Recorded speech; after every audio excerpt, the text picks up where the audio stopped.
semuanya dalam keadaan yang sehat-sehat saja. Masih semangat ya untuk belajar matematika?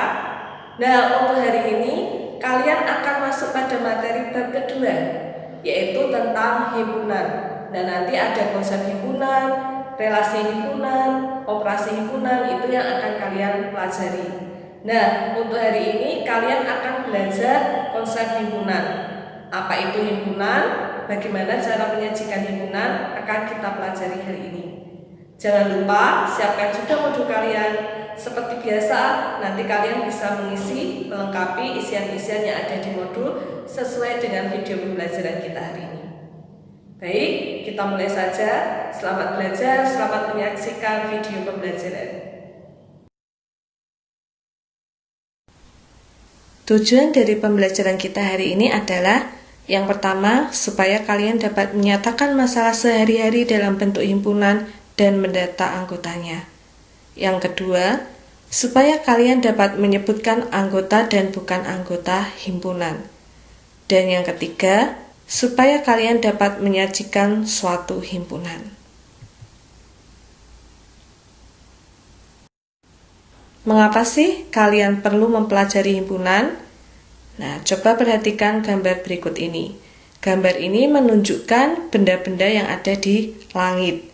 Istilah benda langit digunakan untuk menyatakan semua benda yang ada di antariksa atau di luar angkasa. Kumpulan benda-benda langit itu seperti matahari, planet, satelit, asteroid, bintang, meteor, dan meteorit. Nah, kumpulan benda-benda atau objek-objek yang dapat didefinisikan dengan jelas atau memiliki karakteristik yang sama seperti tempat, ciri, dan sifat itu disebut sebagai himpunan. Jadi, kumpulan benda langit memiliki arti yang sama dengan himpunan. Bisa disebut sebagai himpunan benda langit. Bisa dimengerti anak-anak? Bisa memahami apa itu himpunan ya? Nah, untuk lebih jelasnya, saya akan berikan beberapa contoh lagi. Gambar yang pertama ini, ada pisang, ada jeruk, ada kiwi, stroberi, anggur. Nah, ini bisa disebut sebagai kumpulan atau himpunan buah. Gambar yang kedua, ada lumba-lumba, ada bintang laut, ada ikan. Nah, kumpulan ini juga bisa kita sebut sebagai himpunan, yaitu himpunan hewan yang hidupnya di laut. Bisa dimengerti ya?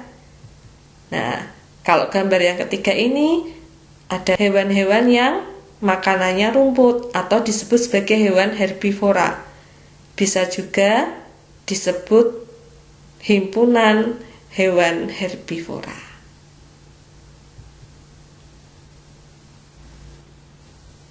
Contoh himpunan yang lain, misalnya adalah kumpulan kendaraan roda 4, kumpulan warna pelangi, kumpulan siswa berkacamata, kumpulan negara ASEAN.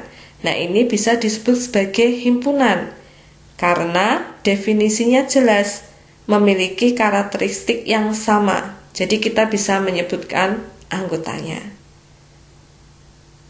Beberapa kumpulan tidak dapat dinyatakan sebagai himpunan.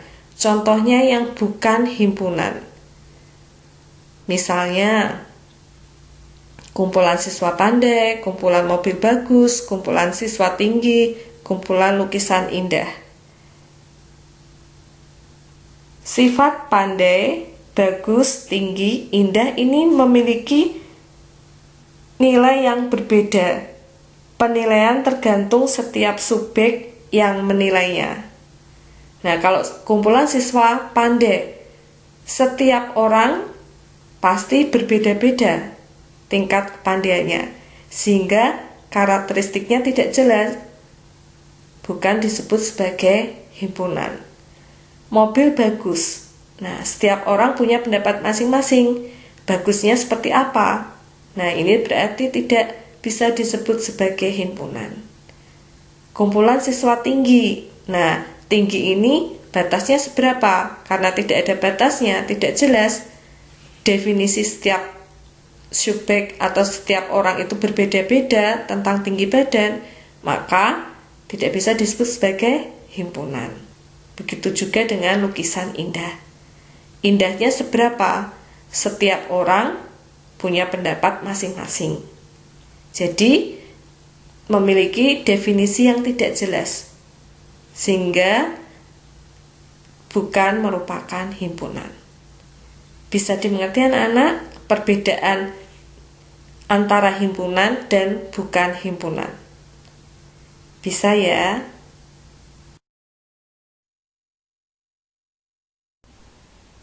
Kita lanjutkan dengan anggota dan bukan anggota himpunan. Nah, kita lihat contoh penulisan himpunan. Misalnya, A adalah himpunan apel, jeruk, mangga, anggur. Nah, nama himpunan itu dinyatakan dengan huruf kapital. Bisa dari A sampai Z. Kemudian, isi dari himpunan itu disebut sebagai anggota himpunan dan menggunakan tanda kurung kurawal. Bisa dimengerti anak-anak? Nah, anggota suatu himpunan itu dilambangkan dengan E atau elemen. Sedangkan anggota bukan himpunan dilambangkan E coret.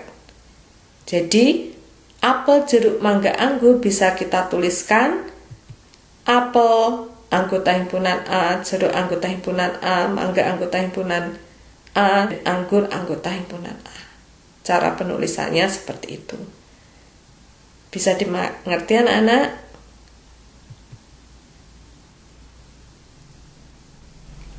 Kita lihat contohnya, kalian juga bisa melengkapi modul kalian di halaman 15. Yang A, kucing apakah anggota dari binatang laut? Iya, berarti kita kasih lambang E dicoret. 2. Apakah merupakan anggota bilangan prima? Ayo, masih ingat kalian? Pada materi bilangan kemarin, di bab 1 sudah saya tuliskan macam-macam bilangan. Di halaman 1, di situ ada bilangan prima, genap, ganjil, bilangan kuadrat. Di situ semuanya ada. Nah, kalian bisa membuka lagi modul kalian untuk mengingat kembali. Karena macam-macam bilangan ini nanti juga akan sering keluar pada himpunan. Nah, sudah ingat 2 itu apakah bilangan prima? Iya, betul, anggota bilangan prima. Biru, apakah merupakan anggota himpunan dari warna rambu lalu lintas? Iya, bukan ya. 2, 3, 4. Apakah anggota bilangan ganjil? Betul, bukan. Nah, dilambangkan E coret. Bisa dipahami ya, Nak? Baik, kita lanjutkan dengan menyatakan suatu himpunan. Suatu himpunan itu dapat dinyatakan dengan 3 cara. Yang pertama dengan tabulasi atau mendaftar anggotanya. Yang kedua dengan mendeskripsi atau dengan kata-kata. Dan yang ketiga, notasi pembentuk himpunan. Nah, kita lihat contohnya. Yang pertama, ini dinyatakan dengan tabulasi atau mendaftar anggotanya, yaitu A sama dengan A, I, U, E, O. Nah, A, I, U, E, O itu termasuk huruf apa anak-anak? Ada yang tahu? Betul, huruf vokal. Maka kalau kita nyatakan dengan mendeskripsi dengan kata-kata, bisa kita tuliskan A adalah himpunan huruf vokal. Bisa dimengerti ya? Nah, sekarang bagaimana cara penulisannya dengan notasi pembentuk himpunan? Nah, notasi pembentuk himpunan ini kita tulis dengan bentuk umum seperti ini. A adalah himpunan X. Jadi X itu anggota dari A. Nah, harus ada syaratnya. Ini ditulis syaratnya. Syaratnya apa? X itu anggota huruf vokal. Maka bisa kita tuliskan X anggota huruf vokal. Bisa dimengerti ya anak-anak? Jadi notasi pembentuk himpunan itu bentuk umumnya X anggota dengan syarat apa. Nah, kita lihat contoh yang kedua. Contoh yang kedua ini mendeskripsikan dengan kata-kata B adalah bilangan genap kurang dari 10. Maka kalau kita nyatakan dengan tabulasi, kita sebutkan anggotanya. Bilangan genap kurang dari 10. Berarti bilangannya berapa saja anak-anak? Ada yang tahu? Betul.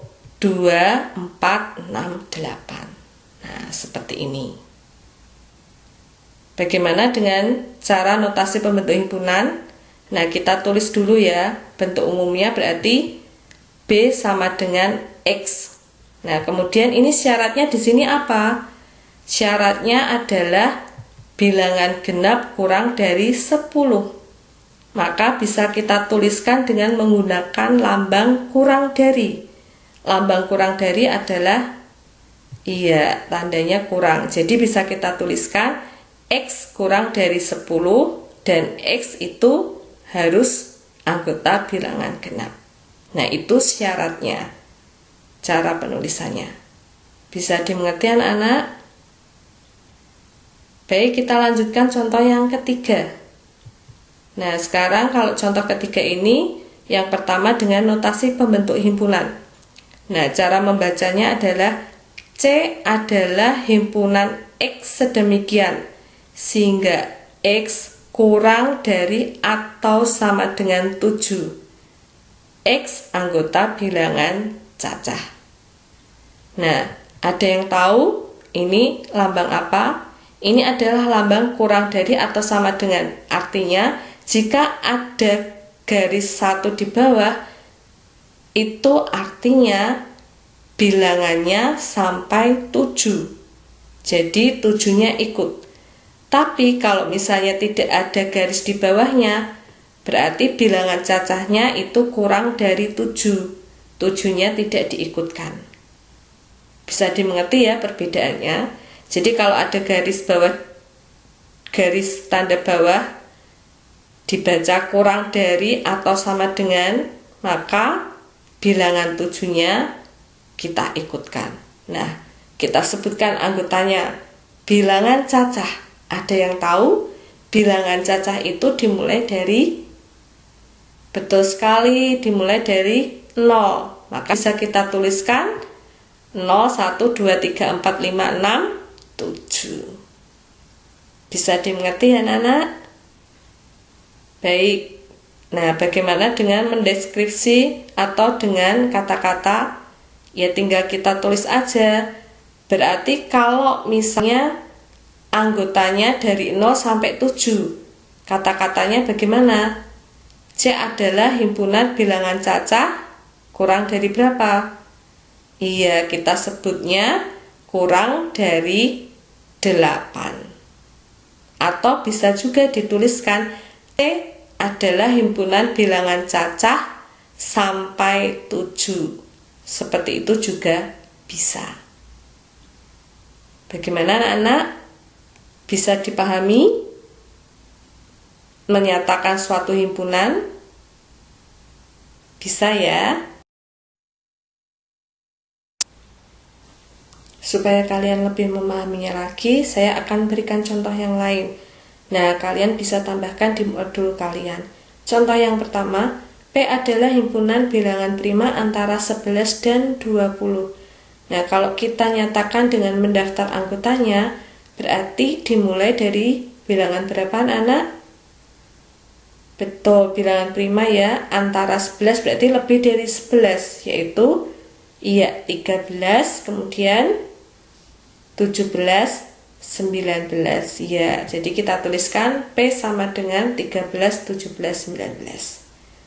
Nah, sekarang kalau kita nyatakan dengan notasi pembentuk himpunan. Nah, kita tulis dulu bentuk umumnya. Kemudian syaratnya adalah bilangan prima antara 11 dan 20. Jadi kalau ada kata antara, maka bisa kita tuliskan dengan lambang seperti ini. Nah, X-nya berada di antara, di tengah-tengah. Ini artinya anggota bilangan X itu lebih dari 11 dan kurang dari 20. X anggota bilangan prima. Nah, begini cara menuliskannya. Bisa dipahami ya? Kita lanjutkan contoh yang nomor 2. Q adalah himpunan X sedemikian sehingga X-nya itu kurang dari atau sama dengan 6 sampai kurang dari 15. X anggota bilangan kelipatan 3. Atau bisa kita baca, Q adalah anggota himpunan X sedemikian sehingga X-nya itu dari 6 sampai kurang dari 15. Dan X anggota bilangan kelipatan 3. Nah, di sini ada tanda kurang dari, kemudian ada garis bawahnya yang artinya nanti bilangannya dimulai dari 6. Jadi 6-nya diikutkan. Sedangkan kalau ini berarti kurang dari 15. 15-nya tidak diikutkan. Nah, itu perbedaannya. Berarti tinggal kita sebutkan anggotanya kelipatan 3 berarti dimulai dari 6. Berapa?